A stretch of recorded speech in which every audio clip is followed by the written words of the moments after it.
In this video, we're going to talk about solving problems that involve plotting points and the coordinate plane. Let's take a look first at a coordinate plane. Here we have one on the right-hand side. Let's focus first on the x-axis right here. You'll notice that that looks just like a number line.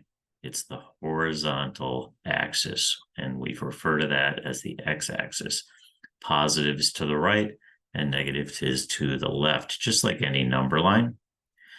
Now the y-axis goes up and down, and we can see that the positive numbers, the positive values, are up, and the negative values are down. There's a special point in this coordinate plane that we should talk about.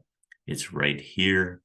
That is called the origin. It's where we start all of our plotting. You'll see how that works in a moment. So coordinates are in the form of x, comma, y. So they will be wrapped in a parenthesis like that and have a comma in the middle. And what that's communicating to us is the x value of the coordinate followed by the y value of the coordinate. The x amount is right if it's positive, or it's left if it's negative. And y is up if it's positive, or down if it's negative. Hopefully that makes sense and is logical to you. It's helpful to make sure you keep that straight. So let's make an example here. For example, we have the coordinate 4, comma, -3. You can be thinking about where you would plot that right now. Let's see how this works. We want to treat this as the directions go right 4. And we're going right because it's a positive 4. That tells us to go right. -3 means go down 3. So we want to do these sequentially. We want to go right 4 first and then down 3 next. This is how that looks. We're going to go right 4, and then we're going to go down 3. And there is our coordinates. That is where we would plot 4, comma, -3. Let's take a look at one more before we get into some examples. Another example, -2, comma, 5. Notice it's wrapped in parentheses. That means go left 2, because the 2 is a negative and it's our x part. Go left 2, and then go up 5. Because 5 is positive, we're going to go up. Let's see how that looks on our coordinate plane. We go left 2, we go up 5, and there is the point that we're looking for. That is where we would plot -2, comma, 5. Let's take another look at the coordinate plane, some additional information here about quadrants. So these different corners of the coordinate plane have names, and these names are sometimes referred to in problems. So that's why I'm reviewing this. This upper right-hand corner, where both x and y are positive, is called the first quadrant. And then we go counterclockwise from there to the second quadrant, to the third quadrant, to the fourth quadrant. This allows us to describe each coordinate or each corner of the quadrant of the coordinate plane. Now, they each have characteristics. The second quadrant has positive y, negative x. The third quadrant, negative x, negative y. The fourth quadrant, positive x, negative y. So each one has a different combination of the positives and negatives of the coordinates. Let me review that again. Here, this will be positive, positive.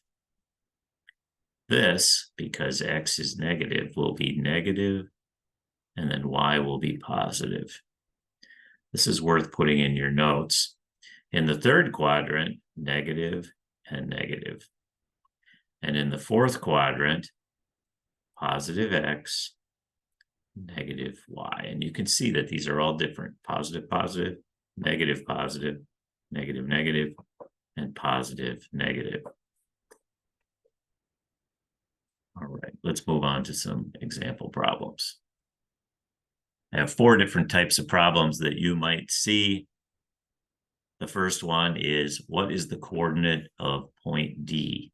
So in a problem like this, you are given a number of different points that have been plotted, but we want to ignore all of them except for D, because that's all we're being asked for here. So we want to sort of block that out. Now let me do this with the arrows just to be consistent. We are going to go over 1. So we know that our x coordinate for this is going to be 1.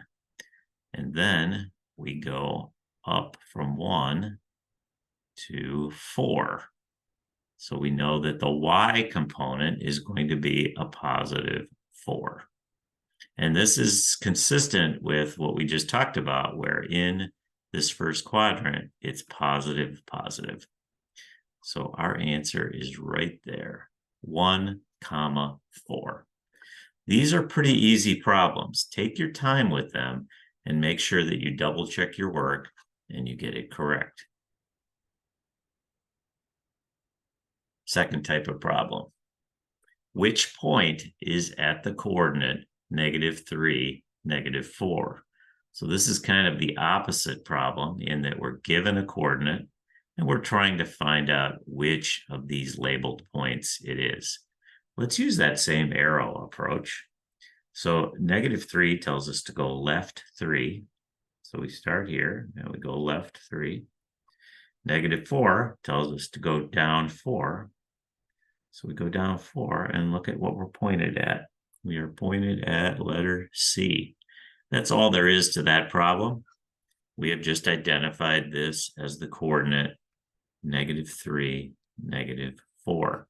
Now, remember when I talked about the quadrants, we said that this is the quadrant where both are negative. Negative x, negative y. So that makes sense that the answer would be down here in what is called the 1, 2, 3rd quadrant. Problem type 3. Which coordinate is the missing corner of a rectangle? Now, in a problem like this, what they're expecting you to do is to, in your mind, be drawing lines here, saying, okay, I got 3 corners of a rectangle. So let's finish this rectangle. Where would that 4th point be? And it's pretty clear on based on what I've drawn here, that point would be right here. Now we just have to figure out what that coordinate is. So let me erase my lines. We're trying to figure out what this point down here is. Let me use that line approach again. We're going to go x direction first. We go to the right 4 units. We go down 2 units. So to the right is a positive 4, down -2. That is the coordinate that we're looking for. 4, -2. That's all there is to that problem. Last problem, what is the coordinate of the point in quadrant 2? This is exactly why I talked about the quadrants a few minutes ago. We need to be aware of these numbered quadrants. Once again, this is 1, 2, 3, and 4. Once we know that, it becomes pretty clear that we are being asked to find the coordinate of that point, and we can ignore all of these others because they are not in the right quadrant. And let's use the arrow approach once again. We're going to start at the origin. Always start at the origin, and we're going to go left to -4, and we're going to go up to +5. That leaves us with the coordinate -4, 5. And that would be the answer to that question. That's all I have on the coordinate plane. Now it's time to do some practice on your own.